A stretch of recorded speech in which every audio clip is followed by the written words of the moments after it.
Right, so we are in 2 Timothy chapter 4. I want you to look at verse 1. It says, I charge thee therefore before God and the Lord Jesus Christ, who shall judge the quick and the dead at his appearing in his kingdom. Preach the word, be instant, in season, out of season, reprove, rebuke, exhort with all long suffering and doctrine. And I want you to notice that phrase that Paul said right there where he says, be instant, in season and out of season. And it was important that he was instant because he says, for the time will come where they will not endure sound doctrine, but after their own lust shall they heap to themselves teachers, having itching ears, and they shall turn away their ears from the truth, and shall be turned unto fables. But watch thou in all things, endure afflictions, do the work of an evangelist, make full proof of thy ministry. And this is just an amazing passage, because obviously we know Paul was under the inspiration of the Holy Ghost when he wrote this, but he said there's going to be a time where people aren't going to endure sound doctrine, where just basic truths of the Scriptures, people are hearing it right now, they're receiving it right now, but there's going to be a time that's going to come. There's going to be people that are going to come into the church, and they're going to make things all about the flesh, and they're going to turn the grace of God into lasciviousness, and they're going to get people so used to just this easy stuff that their people will expect that. And then when you come along and you preach sound doctrine, you actually preach the truth, they're not going to be able to endure it, and they're going to reject you, and they're going to go to these teachers that are just going to give them fables, and it's going to be a big problem. But he tells them to watch, endure afflictions, do the work of an evangelist. But that phrase that he says in verse 2 where he says, be instant, in season, I want to preach about about instant Christianity today. Instant Christianity. Now, when we use that word instant, most of the time, when we use that word today, we are referring to like a moment of time. Okay? And so I'm not talking about instantly becoming a Christian today, but I'm talking about being instant as a Christian, meaning being just a year-round Christian, someone who's always faithful. And while we usually just use that word for a moment of time, in this place and one other place in the Bible, we see it being used differently, meaning to just be present or current. When it comes to some things, it should always be a part of our life. There's some things that should always be a part of who we are. It says in Romans 12 and verse 12, it says, rejoicing in hope, patient in tribulation, continuing instant in prayer.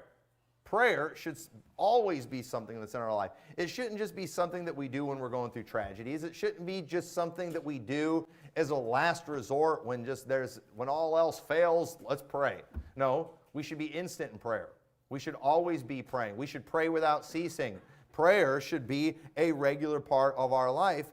And when it comes to Christianity, when it comes to a church, okay, when it comes to the work of the ministry, there are some things that as a church, we just don't get to take a break from. There's some things that we've got to always be doing.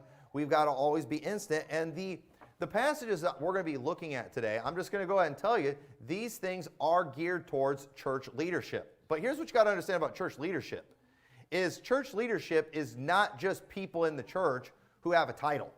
Okay? You can be in leadership in a church and not have a title. In fact, and the chances are, many of you are leaders and you don't even really know it. You might said you don't have to have a title, but a lot of times, if you're a good Christian, you are probably leading people. If you continue to grow as a Christian, you are naturally going to become a leader in this church. And so you might think, he's not preaching to me today. Because if you're not a leader, you eventually should be a leader in some way, shape, or form. And so I do think that what we're going to be talking about, while these scriptures mainly are geared towards people in leadership, I do think these things should apply to you. And if they don't apply to you, you should want them to apply to you and get to where they do apply to you, because it's very important. Because when it comes to the things of God, when it comes to the work of God, I do believe, there's always where we need people that you can always count on. And I do believe there will always be a remnant doing certain things that are right. I do believe there will always be a remnant preaching the truth about salvation. But I want to be a part of that. I believe there's always going to be a group out there. There's always going to be people practicing holy living. I think there's always going to be somewhere out there. There's going to be some soul winners out there spreading the gospel. But the problem that we have today is many people are only seasonal when it comes to certain aspects of their Christianity. And the problem is some things just aren't meant to be seasonal. And so this passage we read said it's written by Paul to Timothy. This is what we refer to as a pastoral epistle. He's writing to someone in leadership. But I believe one of the reasons leaders must be instant and faithful is because the work of God is a year-round thing. What we are doing, we're supposed to be doing until Jesus comes back. And so while I don't believe it's wrong for us as for individuals to take a break, okay? I mean, I'm a pastor. I need to be instant. That doesn't mean I never get a break, okay? As a parent, you need to be instant in your parenting, okay? How many moms in here, okay, especially moms of babies, all right, have you ever just felt like, I just need a break? Okay, and, all right, I mean, I think all the moms can relate, be like, yeah. But at the same time, too, okay, I mean, yeah, you need a break, you deserve a break, but you can take a break to a point where you can cause neglect. And so again, I don't think it's ever wrong for Christians to take breaks, for moms to take breaks, but at the same time, too, we don't want to neglect. And so, yes, by all means, dads, help mom out, give her a break every now and then. But at the end of the day, too, you know what? Moms, you take too much of a break, that kid's going to starve to death. That kid's going to die. And so, it can suffer from neglect. And especially when they're little, and it's the same thing with the ministry. Okay, the ministry is something where I think we need breaks. I think it's okay to have breaks. We do. We take certain Sundays and we'll take certain Saturdays where we don't schedule anything. I don't think it's wrong to do that. Doesn't mean we're quitting soul winning. Doesn't mean we're quitting these things, but it is okay to rest, to regroup. We need these things because we want to do it forever. Okay? And you know what, dads, you like your wives having those kids. If you don't give her a break, she might not be as anxious to have the next kid. You got to help out in that area because you want them to keep parenting. Listen, your wife, this is America. She could dump you and leave you with those kids all by yourself. Okay? Anybody want that? Not me. All right. I don't want that. And my wife, she could probably dump me, make me take care of all the kids, and I'd probably still have to pay her alimony in America, the way things go. So just, even though if she dumped me and left me with all the kids, she should pay me alimony. And it's going to cost a lot to replace her. So I know she can't afford it. But the thing is, we've got to keep all these things in mind. So I'm not up here today telling people you can never take a break. Okay? Obviously, we all need breaks, but what I'm saying, we don't ever want to neglect. And that is an important thing. And we'll say more about that in a little bit because it is. A church can eventually suffer from neglect. Certain ministries can suffer from neglect where we might need a break from some things, but we don't want to neglect them to where they end up dying. That's what happens a lot of times with soul winning in a lot of churches too. Especially when you're in northern country. Soul winning is not pleasant in the wintertime. And I think what has happened in a lot of churches over the years is they take too long of a break. Because, let's face it, sometimes winter starts in October in Illinois and goes until April. Well, let me tell you, you take a break that long from soul winning, it can suffer from neglect to where it dies. And that's what happens in a lot of places. And so while we, obviously we change up our routine in the wintertime, but most of what we do, it's always more difficult. But my main thing is, my focus as a pastor, I just don't want it to be neglected. I don't want it to die, because we want to keep doing it because spring's coming again, and it's definitely coming. But we can take these things too far, and so, so back to the whole leadership thing. Again, if we're the right kind of church, we are not a church where it's just a one-man show. Churches are not supposed to be a one-man show. Churches should actually have many people serving, many people in leadership. Obviously, you have a pastor, you have an overseer, you have, things like that. But if the church becomes too much about one man and his efforts, then it's going to end up creating some problems. And what ends up happening too, a lot of times it's all about the pastor and the one-man show he puts on. But you know what? What ends up happening in those churches is how the church is doing depends entirely upon just how well the pastor is entertaining the goats in the church. And I've heard preachers say it before. It's like we're more about entertaining the goats than we are about feeding the sheep anymore in a lot of churches today. And we don't want to be that way. That's not, it's not about just keeping everyone entertained. Any comedian can fill up a nightclub, a good one. Any good comedian, he'll fill up a nightclub. He can get an audience. He can get a response from people. But you know what? It's a completely different thing to fill up a church with people who are ready to serve. People who are ready to do the work of a ministry. And there are certain aspects of this church, of this ministry, that, let's just face it, I think are fun, I think are edifying. I mean, I thoroughly enjoy, the music. I enjoy the church services. There's a lot of things that I enjoy, but let's just face it too, there's a lot of work that goes into the music. There's a lot of work that goes into enjoying these things. I hope people in this church, I hope you enjoy the preaching, but there's a lot of work that goes into that too. There's a lot of work that makes these things pleasant, and a lot of times churches, they get filled up with people who are just coming for the entertainment part. And that was probably everybody at one point, but you don't want to stay at that point. And when we first started the church, that was the biggest thing, was getting people in to serve. And you always had those people that were ready to come for the show. Okay? And there were certain individuals, I'm not going to name them or anything, my family, as I talk about them, I was thinking about them, I was going through my notes, and I started having flashbacks of certain people that used to attend church, and I don't think anybody here would know who I'm talking about or know who they were, but like my kids even had a theme song for them. We would you say pastor's kids shouldn't do that. Listen, sometimes things get tough in a pastor's home. You got to have some form of entertainment.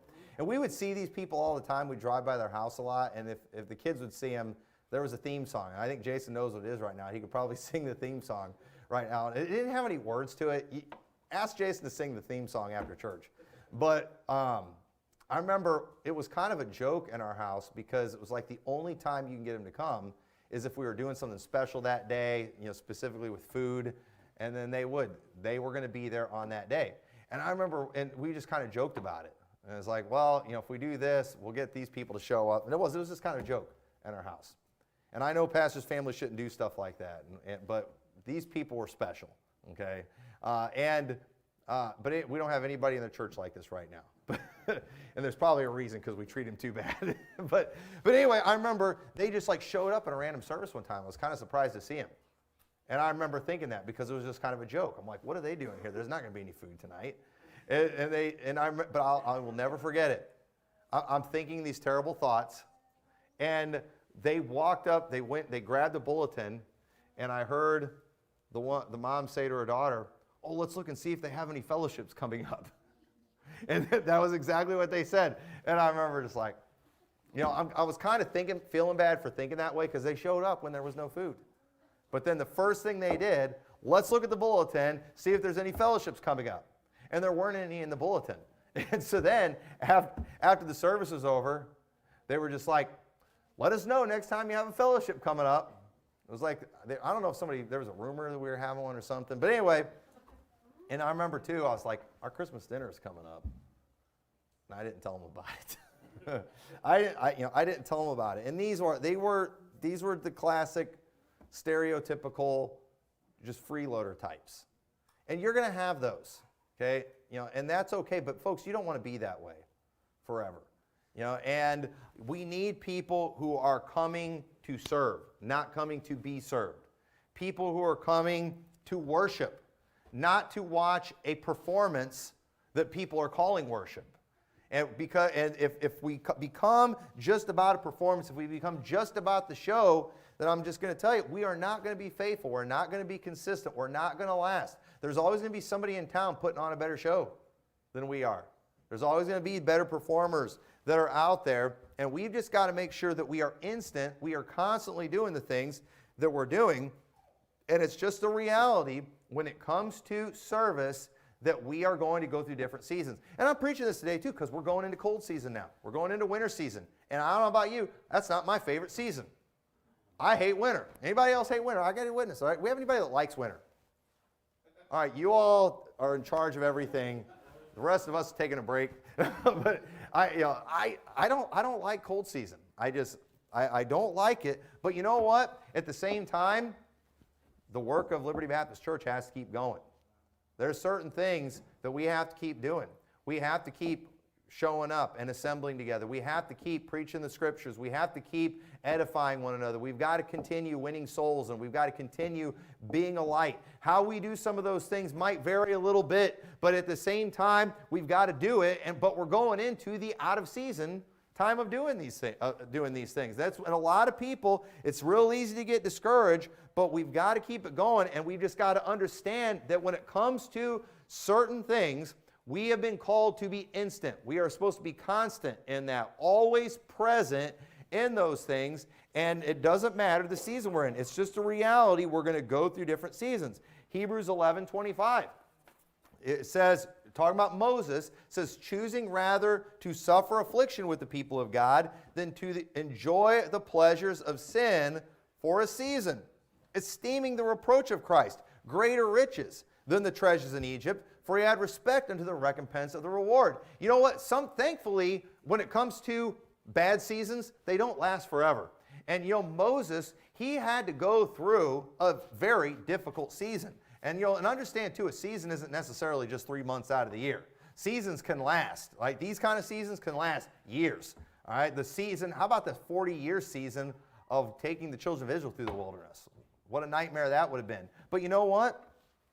Moses is going to have a lot of rewards when he's in heaven.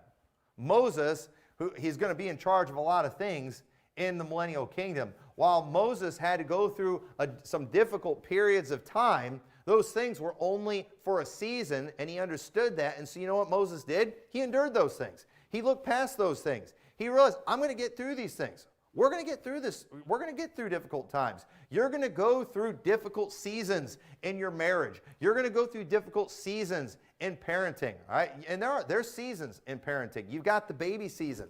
That's a difficult season in a lot of areas. But you know what? You got the toddler season where different challenges come along with that. You got potty training season. That's not a fun season. You've got homeschooling season. That's not a lot of fun. You got teenage season. That's not a lot of fun. And now we're going to the one where we have adult kid season. And you know what? While certain things are easier now, there's still other challenges that come with it. You never stop worrying about your kids. You never stop caring about them. While it's, and the thing is too, when you have kids ranging in age, from 21 to 2, you get all seasons at once. So it's like, every day is spring, summer, winter, and fall. So keep those things in mind when you're spreading those kids way out. You get it all at once. Some of you have you've entered into the empty nest season. And I'm sure there's some nice things about that. There's probably some challenges to it too. A part of me, it's like, man, empty nest. How fantastic will that be? But then another part of me is like, I don't know if I like that. I enjoy the season too of just having little girls that just like to sit next to me on the couch and cuddle up with me and watch a show or something. I like that. I like that. Pretty soon they're going to grow out of that. I was somewhere this week in town, and I noticed a dad playing with his 2 boys. They were about 9 and 10 years old, and I remember looking, and I'm like, man, I miss having boys that age. I'm past that season with boys. I mean, mine are both adults.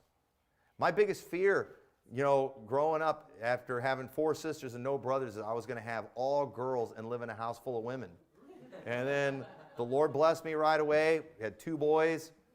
But you know what? They're just about gone. And I'm going to live in a house full of women. So it's coming. So it's like I got that season I had. But, we go through all kinds of things in life. But they're seasonal. The good things, the bad things. But at the end of the day, you've got to be instant in all of them. There are some things that you just don't get to quit. You don't get to stop doing. You've got to keep alive. 1 Peter 1:6 says, wherein ye greatly rejoice, though now for a season. If need be, ye are in heaviness through manifold temptations, that the trial of your faith, being much more precious than of gold that perisheth, though it be tried with fire, might be found unto praise and honor and glory at the appearing of Jesus Christ. And we've got to understand, sometimes it's easy to do right, but you know what? There's other times you have to make yourself do it. There are times when I do. I'm not trying to act spiritual or anything. There are times where I do. I'm like, man, I am anxious. I'm ready to go soul winning. I'm ready to get out there, knock on some doors, tell people about Jesus. You know what? There's other times. I'm not trying to be humble right now. I don't feel like it. But you know what? You got to do it anyway. There's times I don't feel like coming to church. My wife, I'm just going to tell you, my wife this morning said, I just feel like staying in bed today. That's how spiritual she is. But you know what? She's my wife. She's got to be instant. So guess what? Here. And sometimes too, as a leader who has to be instant, it's like, you know what? It would be nice to just be like the people that we had a theme song for, where you just do stuff when you feel like it. You show up to church when you feel like it. You show up when the fun stuff's going on. You know, there's a part of me that's like, that'd be kind of nice. But let me tell you, I'll say this right now, I would not want their life. While they're living for just whatever they feel like doing, it's not working out too good for them. And let me tell you, that life doesn't work out for you either. It's not going to work. You don't want to be that person. You won't be happier. That's a lie. Because everyone that I know that is like that, they are not happier people. They are not more blessed than I am. You've got to be instant. And so your typical American, though, they do what they want when they want. We are the generation of mental health days. Okay? I mean, and let me tell you, different generations all have different issues. Maybe the generation that I'm from, maybe we didn't take those kind of things into account like we should have, and we made people crazy. Okay? That's very possible. But you know what? If I'm thinking that way and I'm wrong, it's just my generation. But I'm just going to be honest, that's the way I think. and I think a lot of this stuff is a lot of foolishness. And I think people are weak and everything. But I get it. People need and break or whatever. But sometimes you just got to tough things out. Sometimes you just got to do things when you don't feel like it. That's the way it was for me growing up. And I think sometimes you just have to power through things. And the truth is, we should always be preparing for difficult seasons. We've got to understand, the stock market can't go up every day forever. But I listen to the radio all the time, and there's like, oh, bad day on Wall Street today, and they're just talking terrible. It's like, it can't be a good day every day. I mean, is that really does that really make sense? Is that really sustainable? That you're just all getting richer and richer and richer every day, especially while the rest of us not doing so good. It's like, what in the world? But that's the attitude people have today. You just think that everything is always just going to be easy. The Bible says in Proverbs 6:6, go to the ant, thou sluggard, consider her ways and be wise, which having no guide, overseer, or ruler, provideth her meat in the summer and gathereth her food in the harvest. Even an ant understands that a season is coming where they're not going to be able to work like they are in the summer and in the harvest season, and they prepare for that. And that's what we've got to do. We've got to learn to prepare ourselves, not just physically, but even mentally for the difficult seasons that are going to come. Listen, if you are having kids, you need to mentally prepare yourself for some difficult seasons. A lot of people have kids, and all of a sudden they discover that the babies poop. The babies want to eat at all hours. The babies, they get sick. And they have to deal with germs and all these things. It's like you got a lot of guys, they get married. And listen, I understand people want to get married. I believe marriage is a good thing. But there are seasons with marriage too. They're going to find out that woman that you marry, that she's not always in a good mood. That woman that you marry doesn't always look like she does when she's all made up and everything. There's going to be some seasons that are very regular that, and sometimes, that you have to deal with. And you got to learn how to navigate those waters. And you know what you don't get to do? You don't get to abandon ship when things get stormy. You got to ride it out. You got to. Y'all, I can tell you all that I'm jiving with everybody here, but I'm going to stop with that because I'm going to get myself in trouble. But that's just how it is. And people do. They have this mentality. It's just all supposed to be smooth sailing. Folks, nothing is all smooth sailing. That's just not the way it is. The ministry's not all smooth sailing. You have some preachers, it's like they've got to always act like everything's just the best it's ever been. Lord just blessing, everything's great, everything's wonderful, and no matter what you say, everything's always positive. And you got other people too, it's like no matter what, everything's always negative. You got those people too. I know there's some preachers I know, I hate when they call me, and I do everything I can to avoid ever talking to them, because I am guaranteed to get discouraged after talking to them. Because everything's just always terrible. Everything's just, it's like talking to Eeyore, and it's just absolutely, this is absolutely miserable. I was just talking with my son about somebody like that we know that's just, it's like, man, I can't mentally handle talking to this guy. It brings me down too much. But the truth is, we're all going to have the positive days. We're all going to have the difficult days. You know what we got to do? We got to be faithful through everything. We've got to learn to prepare for what's coming. You've got to learn, even financially, people need to learn how to budget. Everybody goes broke every year at Christmas. Christmas comes same time every year. You know what you got to do? You got to start thinking about it. You got to start preparing for it. Got to plan for these things. You're broke on your wife's birthday. It's the same time every year. You got to plan for. There's some things you just have to plan for. If you don't plan, and we're broke every year on my wife's birthday. She was born the month after Christmas. Everybody's broke after Christmas, and we've got 2 other birthdays in our family before hers. So we're always broke on her birthday. It's just been that way, and no matter how much we plan, we're starting to get better at it. Then we had another kid in January, so it's just like, but we need to improve a little bit in that area. But it's amazing how many people will let normal things get them out of the will of God. It's like, no, these things happen every year. This is normal. Why haven't you figured out how to deal with this yet? Sometimes there's legitimate excuses, okay? Some of you might have been late for church once or twice because of the detour. But you know what? This detour has been here for months now. By now, you should be factoring it in, okay? And when you have like 5 years in a row, in your life where you find yourself in a financial crisis, you know what? By the 6th year, you should say, you know what? We got to start planning for this. We got to start preparing ourselves. And a lot of times too, it's like churches, ministries, they go into this crisis mode every year around the same time. It's like, hey, can't we figure out how to prepare for this crisis? Can't we figure out how to navigate through these things? You know what? It's just a season, folks. It's just a season. They come and go. Do we want these seasons to be a nightmare, or do we want to find a way to be productive? Do we want to find a way to be successful and to be happy during these times? We can't forget these things. So we've got to pay attention. A way we can help ourselves too, we've got to pay attention to those who are in different seasons of their life. Because guess what? We're all going to get old unless we die before that. Your kids are going to become teenagers. Your kids are going to become adults. Someday your kids are going to be gone. And guess what? You're still going to be married to each other. And you need to prepare for these things. When it's all done, you know what you should still be doing? You should still be serving the Lord. A lot of people, they're serving the Lord when their kids are little, but then when their kids become teenagers, the teenagers take over the house. And then that's when all the standards go out the window. That's when all the rules go out the window. Once they get to that age where they learn how to argue, and they're sometimes better debaters than you are, And it's amazing how many parents are losing arguments to their kids all the time and letting teenagers run the home. And you know what? You can't do that.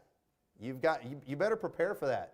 Before you start making all these hardcore rules that you're going to live by, you better figure out why you actually believe those things and make sure you have a Bible reason. Because you know what? Right now your kids aren't going to ask you. You tell your kids, hey, you're not allowed to watch these kind of movies. When they're 5 years old, they're not going to say chapter and verse. They're not going to do that. But one of these days they will. Okay? One of these days, when you tell your daughter you can't wear that, she's going to say chapter and verse. Are you ready for you prepared for these things? Because let me tell you, there's a lot of teenage girls cleaning their dad's clocks in these debates because he has no idea what's going on. It's like you didn't see this coming. You didn't see this coming. I'm not telling people not to set standards and make rules. I'm telling you, though, you need to make sure whatever you start, you can finish it. So you better understand these days are coming. Galatians 6:9 says, and let us not be weary in well-doing, for in due season we shall reap if we faint not. As we therefore have opportunity, let us do good unto all men, especially unto them who are of the household of faith. We have got to keep serving. And the reason, listen, this verse right here, while we like, we shall reap if we faint not in due season. You know what this passage also tells me? There's a season where we're going to feel like fainting. There's going to be a season where you feel like fainting. There's going to be a season where you feel like giving up, where you feel like quitting. Where you're like, you know what, who cares if I don't get all the blessings? I'm fine if people have a theme song about me and make fun of me. I'm just going to be the Christian that just does whatever I feel like doing whenever I feel like doing it. I'll be that guy. No, you need to stick it out. You need to do the hard thing. You got to be instant. And when we fail to be instant, again, what we do, we can cause things that we are a part of to die due to neglect. 1 Timothy 4:13 says, till I come, give attendance to reading, to exhortation, to doctrine. Neglect not the gift that is in thee, which was given thee by prophecy, with the laying on of the hands of the presbytery. Meditate upon these things, give thyself wholly to them, that thy profiting may appear to all.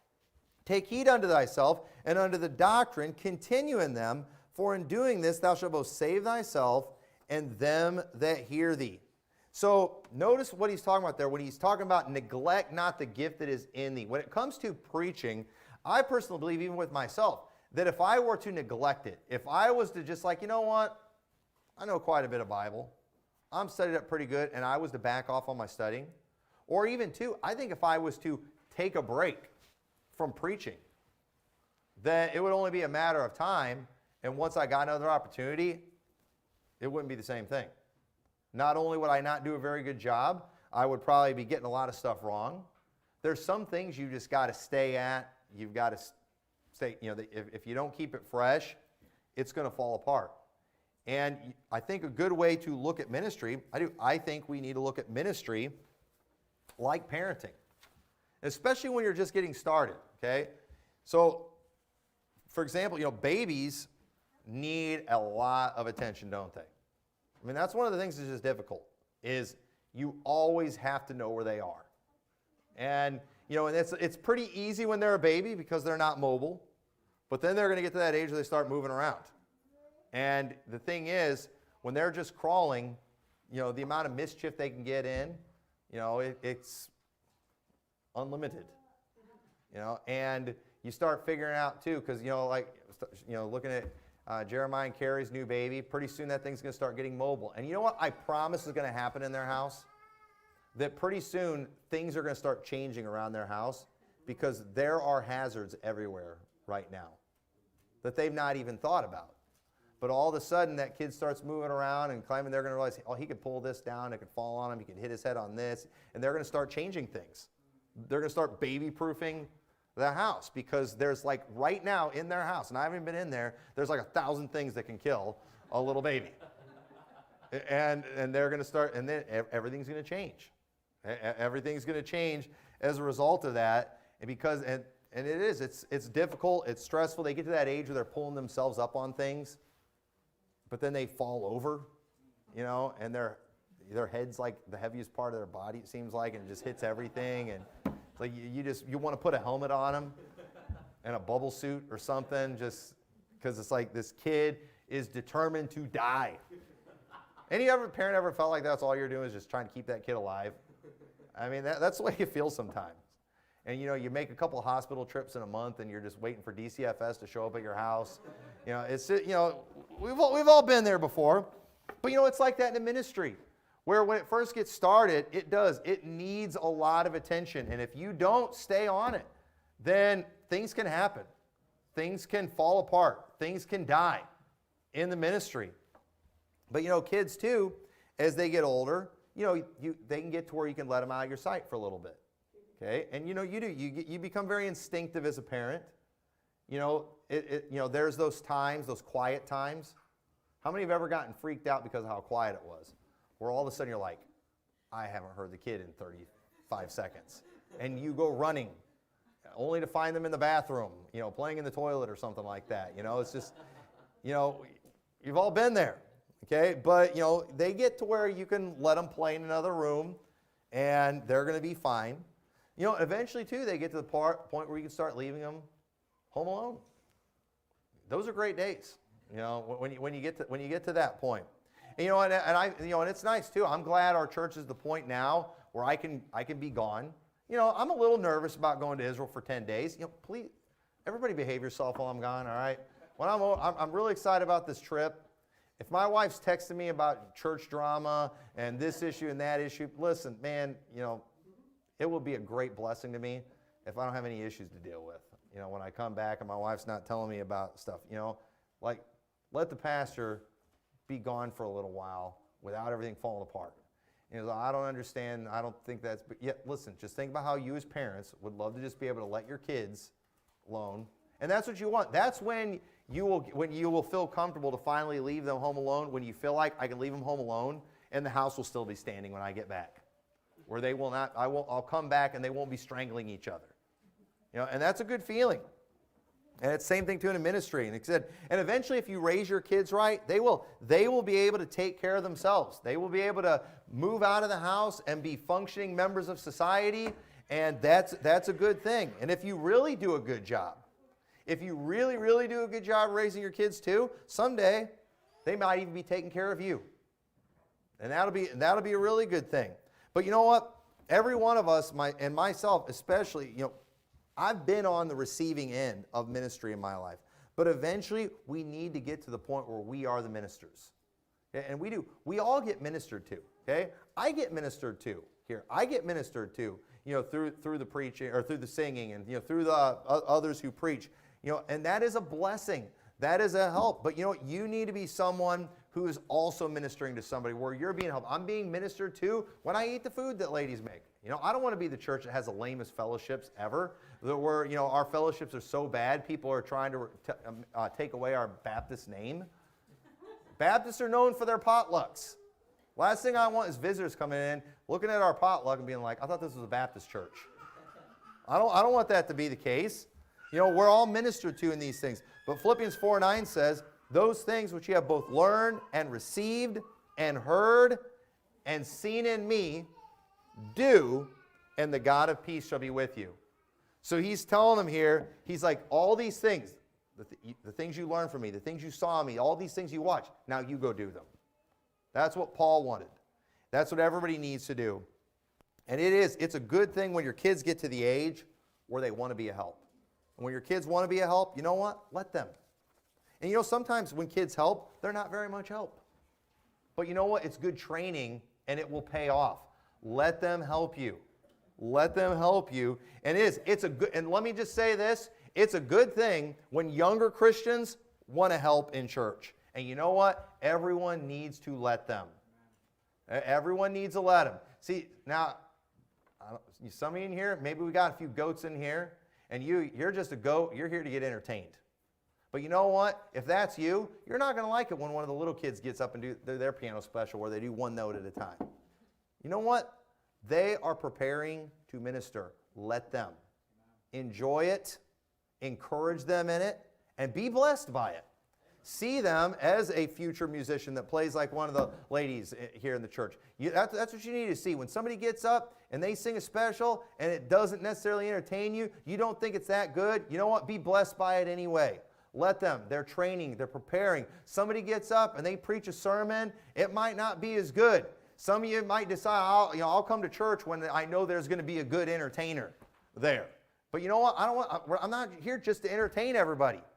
And whenever we have somebody, maybe they do, they have that desire. They want to be a preacher someday. Man, you need to be present. You need to be encouraging them. Some young person, some teenager wants to get preached. Listen, usually people's first sermon, usually a teenager when they preach, it's kind of lame and kind of boring. Let's just be honest. But you should never act that way. You know what? And let me tell you, if you have that attitude when some up-and-comer comes along and they're not as good yet and you don't want to receive it because of that, that would be like, you would think I was a terrible dad if one of my little girls, if Lana comes up and she's like, Dad, I made supper today. And then I went and I ate. I'm like, this isn't as good as your mom's. Listen, That would be terrible. You know what? When your daughter is making those first meals, it's probably not going to be as good as your wife's meal. But you know what? She needs to learn how to do these things. And you know what you need to do? You know what's your job to do at that point, Dad? Is encourage her. And you know what you do? You make a big deal out of it. And if you got to go throw up in the bathroom later, that's fine. Just don't let her know. But you know what you got to do? You got to receive it. You got to be thankful for it.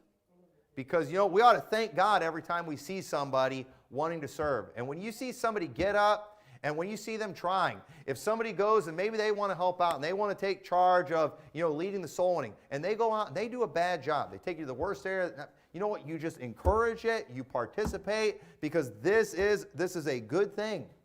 This is a good thing. We need more people like that. And you know what? The dad shouldn't skip a meal because the daughter made it instead of the wife. No, you eat it anyway. And so we should all encourage anyone who's trying to do something for the Lord. And we do, because we need more. I can't do everything. I don't want to do everything. But you know what? And that is my attitude. I just want it to get done. I just want things to get done. I don't care who does it as long as it gets done. And this is why faithfulness is the most important thing when it comes to putting someone in leadership. The Bible says in 1 Corinthians 4:1, let a man so account of us as the ministers of Christ and stewards of the mysteries of God. Moreover, it is required in stewards that a man be found faithful. That is a requirement. And that's why, because the work of the ministry is something that's got to be going year-round. It's something that's instant. It's something we got to do in the good seasons. It's something we got to do in the difficult seasons. And if you have somebody in the church, they're just kind of seasonal. Okay? We're going to have people like that. But you know what? Don't put those people in leadership. The ones who are in leadership are the ones, they're instant. Always there. Always present. You can always count on them. And it's very easy to just get lazy about things in the ministry. And as a result, we will unintentionally cause things to die. Proverbs 24:30 says, I went by the field of the slothful and by the vineyard of the man void of understanding. And lo, it was all grown over with thorns and nettles had covered the face thereof. And the stone wall thereof was broken down. Things just got out of hand. It just fell apart. It got out of control. It says, then I saw and I considered well and looked upon and received instruction, yet a little sleep, a little slumber, a little folding in the hands of sleep. So shall thy poverty come as one that travaileth, and thy want as an armed man. That person, maybe they're good at stuff, but they're not faithful. They're not consistent. They're a little slothful. You know what? Unintentionally, a lot of times they just let things fall apart. And we don't ever want to do that as a church. And again, I believe that's what's happened to soul winning a lot of churches. I don't know too many Baptist preachers that have just renounced soul winning, like I don't believe it anymore. Typically what happens is it dies. It grows over. And from neglect. And what happens in a lot of churches is you have the faithful few diehards, if you're lucky, when it comes to soul winning. But you know what else you have? You have bandwagon soul winners. You have those who, they'll go if people are going. They'll go if there's a big crowd. They'll go to the big soul winning marathon. Or even too, and this is where you're a leader, you might know it. There's some people, they'll go soul winning if they know so-and-so is going to be there. You know why? Because they're a bandwagon soul winner. Okay? Now, hey, that's better than nothing. But you know what? The thing is, here's what you've got to understand. You just backing off in these things might cause the bandwagon soul winner to just get out of it completely. We're all affecting people in this area. You have some people that are doing the soul winning out of obligation. And the thing is, when it loses its excitement and hardly anyone's doing it, those who do it out of obligation no longer feel obligated. There's a lot of people, if you ask them, do you believe in confrontational soul winning? Yeah. Where were you Saturday? Well, where was everybody else? And you have these large churches out there where they're lucky to have like 3 or 4 people out soul winning. What happened? It just got neglected. It kind of fell apart. And eventually, when it gets bad enough, even the diehards start getting affected, and they just don't do it consistently anymore. And you can see the same thing in any ministry the church has. Any ministry, you'll have the diehards, you got the bandwagon people, you have those that do it out of obligation. And you know what? Thank God for all of them. But the problem is, We need people to be instant. We need them to continually be doing this thing. And so this is a message. It's geared towards leadership in the church, and not just people with titles. And whether you know it or not, many of you are a determining factor in whether or not someone's going to show up for church, go out soul winning, or whatever. I mean, it does seem kind of, it's interesting sometimes how it's like if someone announces, I'm not going to do something, then you can almost count on other people not doing those things too. Okay? Some of y'all, you announce you're sick, not showing up for church, and then somebody, all of a sudden everybody announces, like what in the world? What was going on? You're a leader and you didn't know it. And again, there's reasons sometimes. But is it, are we taking a break or are we neglecting? We don't ever want to do that. And so, when announcements are made in church, you need to think about this. Which one are you? When announcements are made in church about an activity, you have those who immediately make a decision that they're going to be there based on the fact something's going on in church. Okay? You know who those are? Those are the leaders. That is it. They hear an announcement, it's just immediately in their head. I'm going to do that. That's the leader. But then you have those who make their decision based on whether or not they want to participate. And usually the determining factor is who's going to participate. When you have a sign-up sheet, whether they sign up or not, they have to look at the other names first. Okay? All right, some of you probably do that. Okay? Hey, we're thankful for you. Let's try to promote yourself to that person that I just hear the announcement, I'm in. But then you have those who make their decision solely based on who's participating. They're just the followers. And so, you need to understand when it comes to certain things, you need to be faithful, sometimes just for other people's sake. He said, if you're the follower of the bandwagon Christian, nobody's mad at you for that. We're all there at one time, but we all need to work on becoming the instant Christian. The ones that's always there, always present, one that people can count on. You ought to be somebody that others can set their clocks by.